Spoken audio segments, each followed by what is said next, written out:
Hello, in this video we're going to talk about cerebral palsy, cerebral pertaining to the brain, and palsy as in paralysis. Now, cerebral palsy is an umbrella term that refers to a group of disorders affecting a person's ability to move. It is due to damage to the developing brain, either during the pregnancy or shortly just after birth. There's three important parts of the brain which is important to know when dealing with cerebral palsy. And these three areas are the cortex, which is essentially the brain itself, the basal ganglia within the brain, and then the cerebellum. Cerebral palsy is a problem in one or more of these areas, causing abnormal muscle tone, posture, and movement. The clinical presentation. Again, cerebral palsy is a disorder that manifests shortly after birth. Early signs of cerebral palsy include docility and irritability, poor feeding, abnormal reflexes, abnormal muscle tone, asymmetrical movement patterns. But of course, these signs can be missed and thought of as normal until the baby has grown. And that is why it is important to monitor for delays in motor milestones. It is also important to know of the misconception that cerebral palsy gets worse as we age, when actually cerebral palsy is a static disorder and is non-progressive. Signs of cerebral palsy in childhood or cerebral palsy in general can be classified into three: spastic syndrome, dyskinetic syndrome, or ataxic syndrome, not akinetic. Akinetic means no movement. What's interesting is that these syndromes correlate to the brain areas we talked about at the beginning of the video: the cerebrum or cortex, the basal ganglia, and the cerebellum.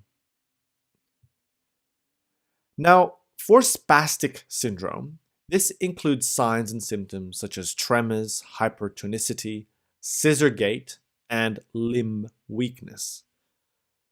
The dyskinetic syndrome include abnormally slow movement, writhing movement, and this movement is exacerbated during stress or when there's no sleep. The ataxic syndrome involves the cerebellum, and so problems here causes a wide-based gait and also intentional tremor. Cerebral palsy is not only about movement and motor problems. There are lots of other complications associated with it, and these include pain, intellectual disability, speech and language disorders, epilepsy, seizures, visual impairment, bladder problems, sleep disorders, hearing impairment, hip displacement, and also behavioral problems. The diagnosis of cerebral palsy is clinical. However, an MRI of the brain can be performed if the cause of the signs and symptoms is unknown. The management of cerebral palsy involves a multidisciplinary team because there are a lot of complications, as we talked about. The team involves a physiotherapy to help reduce impairment and optimize function, occupational therapist for self-care skills, and to increase independence. A speech therapist is here to assess for dysphagia and also to improve communication. Orthopedic specialist is important to help with the motor problems, with scoliosis of the spine, which is common, and to help with the use of various braces to help with movement. A neurologist, as well as a psychologist, is important for mental health. The general practitioner or family physician is probably the person who coordinates the whole thing. Then there's also the pediatrician and neurologist, as well as a pediatric nurse, if and when necessary. Let's talk about the mechanism of disease. So it's important to recap a little bit about neurology or neuroanatomy. So zooming into the brain here we have the cerebrum, the big matter of the brain. It connects to the brainstem, which then connects with the spinal cord. The cerebellum is an important structure that sits below the brain or cerebrum at the back. Let's now cut a cross section of the brain, and we are looking at it from the front, so straight at it. In this brain section, we are looking at the motor cortex, the area of the cerebrum which helps initiate movement, specifically voluntary movement. So here is the right motor cortex and here is the left motor cortex. Neurons which arise from the right will travel down the spinal cord and send motor information to the left side of the body. Similarly, neurons arising from the left motor cortex will go down and cross over, supplying the right side of the body. Let us now zoom into the left motor cortex. Here is the left motor cortex, and we can also see the left cerebellum at the bottom here. Now, the motor cortex has designated areas of our body. So, for example, this area correlates with the lower limbs, this area the upper limbs, and here the facial area. So, if a neuron is arising from the upper limb area here on the left motor cortex, which is the area of the hand, it means that the neuron will supply motor to the hand on the right side, because remember, it's supplying the opposite side of the body. This area is called the cortex, the brain cortex. It's more specifically the motor cortex, of course, and it's also part of the pyramidal group. It's part of the pyramidal group because neurons that are involved here are voluntary. It's under conscious control. Here we have the basal ganglia and cerebellum, which actually communicates with the voluntary neurons to help send coordinated learned movement patterns. The basal ganglia and cerebellum is your extrapyramidal because they are not under conscious control. The types of cerebral palsy can be separated, as we mentioned, into areas affecting one or more of these regions. So, for example, problems in the cortex causes spastic cerebral palsy. Problems in the basal ganglia causes dyskinetic cerebral palsy. Cerebellar problems causes ataxic cerebral palsy. And there's also mixed cerebral palsy, which is a mixture of one or more. Spastic cerebral palsy causes stiffness with difficulty moving the limbs. Spastic cerebral palsy is the most common type.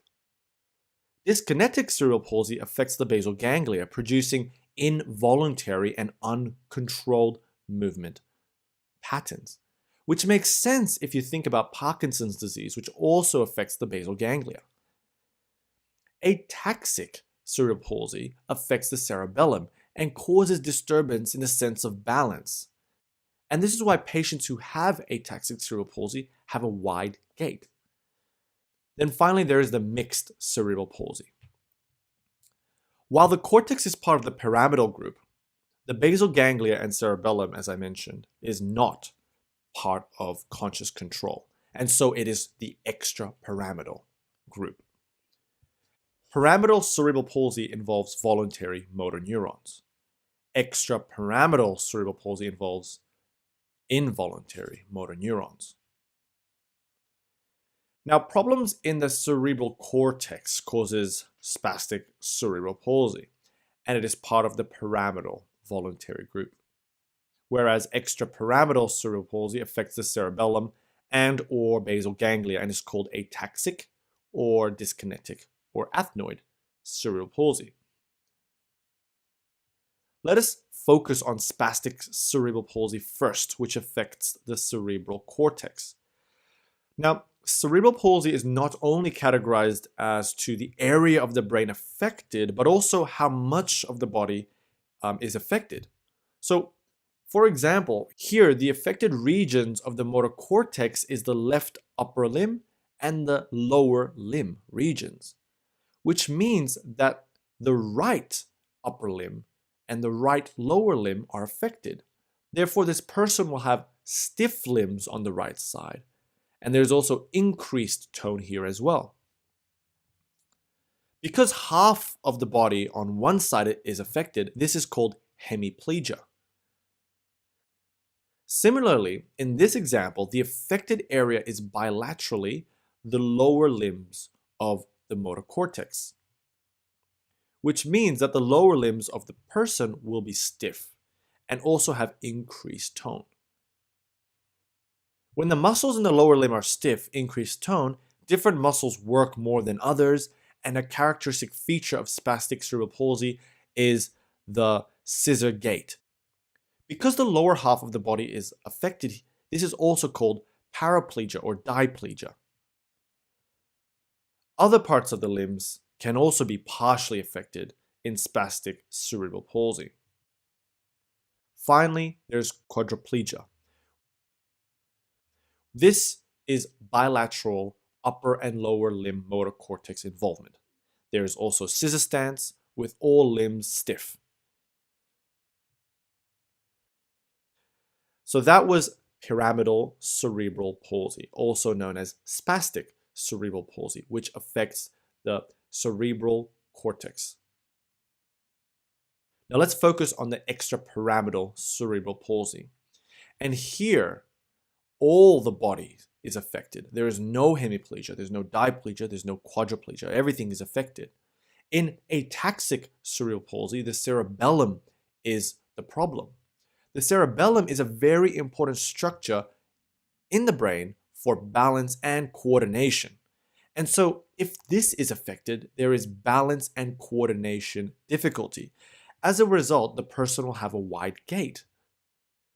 In dyskinetic cerebral palsy, the basal ganglia is involved, creating uncontrolled movements and dystonia. So what causes cerebral palsy? Well, there is no exact cause, but there is thoughts that a number of things can or could have a relationship to cerebral palsy. And these include perinatal hypoxic ischemic injury, prematurity, which is seen in the majority of cerebral palsy patients, antepartum hemorrhage during pregnancy, and intrauterine infections as well, intracranial hemorrhage in the fetus or fetal stroke. A risk is if a mother has multiple pregnancies, and there's also possibly genetic susceptibility. It's interesting to note that the majority, 80% of cerebral palsy are due to perinatal or antenatal factors, and only less than 20 are actually acquired after the neonatal period. So that was from me, but check out a great video on cerebral palsy by the Osmosis team. They go into a bit more detail on the pathophysiology behind cerebral palsy as well as the causes.